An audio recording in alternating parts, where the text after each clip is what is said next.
Next question जो है question number 115।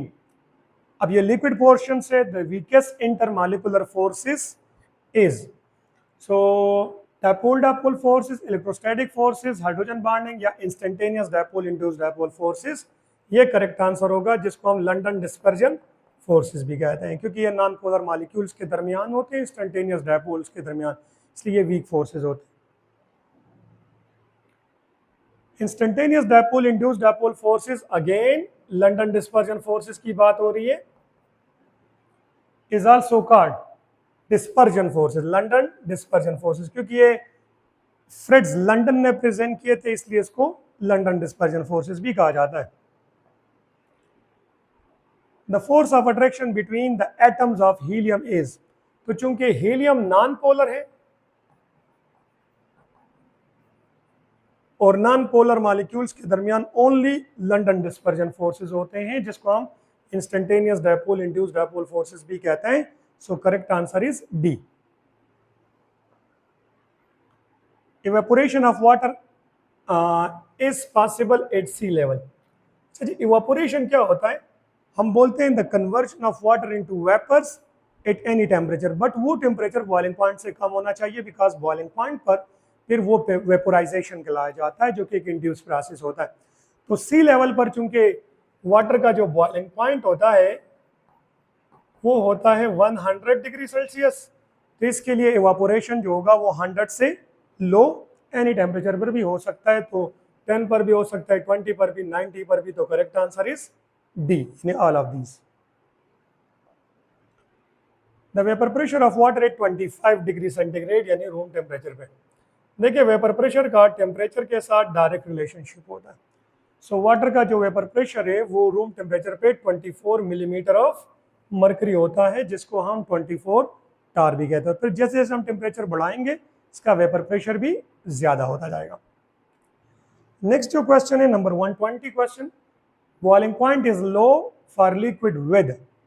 देखिए, बॉइलिंग पॉइंट जो होता है उसका इंटरमॉलिक्यूलर फोर्सेस के स्ट्रेंथ के साथ डायरेक्ट रिलेशनशिप होता है। फोर्स ऑफ अट्रैक्शन जितना ज्यादा होगा बॉइलिंग पॉइंट भी उतना ज्यादा होगा।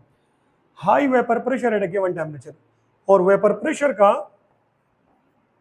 इंटरमॉलिक्यूलर फोर्सेस के साथ इनवर्स रिलेशनशिप होता है। अच्छा, इसका मतलब हो गया कि अगर किसी लिक्विड का बॉइलिंग पॉइंट कम है तो उसका वेपर प्रेशर ज्यादा होगा, क्योंकि वेपर प्रेशर अगर ज्यादा होगा तो लो टेम्परेचर पर भी वो एटमॉस्फेरिक प्रेशर के बराबर हो जाएगा, तो मतलब बॉइलिंग पॉइंट लो टेम्परेचर पे पहुंच जाएगा।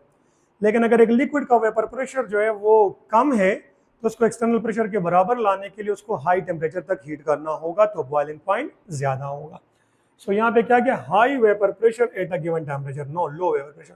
लो vapour pressure at a given temperature, strong intermolecular forces, boiling point is low, less volatile. हाँ, अब अगर लेस वोलेटाइल होगा मतलब वेपर प्रेशर कम है तो बॉइलिंग पॉइंट ज्यादा होगा। स्ट्रॉन्ग इंटरमॉलिक्यूलर फोर्सेस होंगे तो भी बॉइलिंग पॉइंट ज्यादा होगा।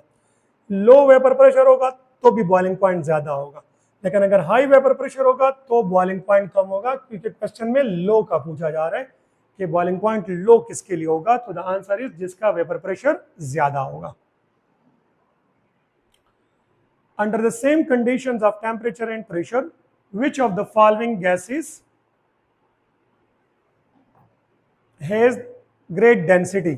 तो फिर वही बात आ जाती है कि डेंसिटी जो होती है वो बराबर है Pm divide by RT।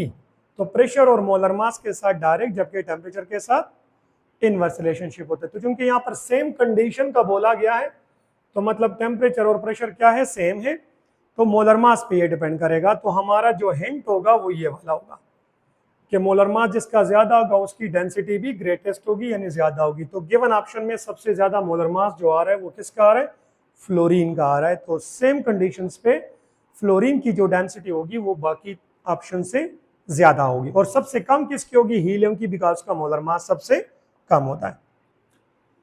Which liquid have more effective and strong hydrogen bonding? HF, NH3, H2O and methyl alcohol। Correct answer इसमें वाटर बनता है। क्यों? HF is more polar, but HF में जो हाइड्रोजन है वो एक लिमिटिंग फैक्टर है। लोन पेयर तो ज्यादा है लेकिन हाइड्रोजन कम है, जिसकी वजह से ओवरऑल अगर हम लिक्विड में हाइड्रोजन बॉन्डिंग की बात करते हैं तो वाटर में हर मॉलिक्यूल चार चार मॉलिक्यूल के साथ हाइड्रोजन बॉन्ड के जरिए कनेक्ट होता है, जिसकी वजह से वाटर के अंदर जो हाइड्रोजन बॉन्डिंग है वो ज्यादा इफेक्टिव होती है और ज्यादा स्ट्रेंथ उनका होता है, इसलिए तो इसका बॉइलिंग पॉइंट भी ज्यादा होता है। Which is true about London dispersion forces?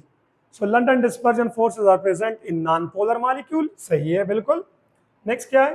London dispersion forces are also present in polar molecule. Yes, ये पोलर मॉलिक्यूल के अंदर भी होते हैं, लेकिन इसकी जो सिग्निफिकेंस है, जो इंपॉर्टेंस है, वो नॉन पोलर के अंदर ज्यादा होती है, क्योंकि पोलर में ऑलरेडी इनसे स्ट्रांग फोर्सेस भी मौजूद होते हैं, इसलिए जो पोलर मॉलिक्यूल की प्रॉपर्टीज हैं उसमें लंडन डिस्पर्जन फोर्सेस की कंट्रीब्यूशन कंपैरेटिवली कम होती है। London forces are created between instantaneous, ये बात भी सही है। So the correct answer is all of these. ठीक है। 124, choose the compound which cannot form hydrogen bond with any other compound। देखें, हाइड्रोजन बॉन्ड बनने के लिए एक मॉलिक्यूल का डोनर होना जरूरी है, एक का एक्सेप्टर होना जरूरी है। डोनर वो है जो हाइड्रोजन प्रोवाइड कर रहा है, लेकिन कौन सा हाइड्रोजन? ऐसा हाइड्रोजन जो कि बॉन्डेड होगा directly more electronegative nitrogen, oxygen और फ्लोरीन के साथ, और एक्सेप्टर जिसमें इलेक्ट्रोनेगेटिव एटम होगा, ऑक्सीजन, फ्लोरीन या नाइट्रोजन, और उसके साथ लोन पेयर होगा, वो मॉलिक्यूल एक्सेप्टर कहलाया जाएगा। अब वाटर जो है वो आपस में भी हाइड्रोजन बॉन्ड बना सकता है। बेंजीन जो है ये एक ऐसा मॉलिक्यूल है जो कि कभी भी हाइड्रोजन बॉन्ड नहीं बना सकता, क्योंकि इसमें जो हाइड्रोजन मौजूद हैं वो लेस इलेक्ट्रोनेगेटिव कार्बन के साथ अटैच है, इसलिए ये हाइड्रोजन बॉन्ड नहीं बना सकते। एसिटिक एसिड आपस में भी बना सकता है, दूसरे मॉलिक्यूल के साथ भी बना सकता है। डाईमिथाइल ईथर आपस में नहीं बना सकता, क्योंकि ये सिर्फ और सिर्फ एक्सेप्टर है, ऑक्सीजन के साथ लोन पेयर है, पोलर हाइड्रोजन नहीं है, इसलिए ये ऐसे मॉलिक्यूल के साथ हाइड्रोजन बॉन्ड बनाएगा जो जिसके साथ एक्टिव यानी पोलर हाइड्रोजन मौजूद होगा। The molarity of a gas at pressure P and absolute temperature T is, तो कुछ देर पहले हमने डिराइव किया कि P is equal to CRT, तो C is equal to P divide by RT, तो molar concentration P divide by RT होगा। So answer is B।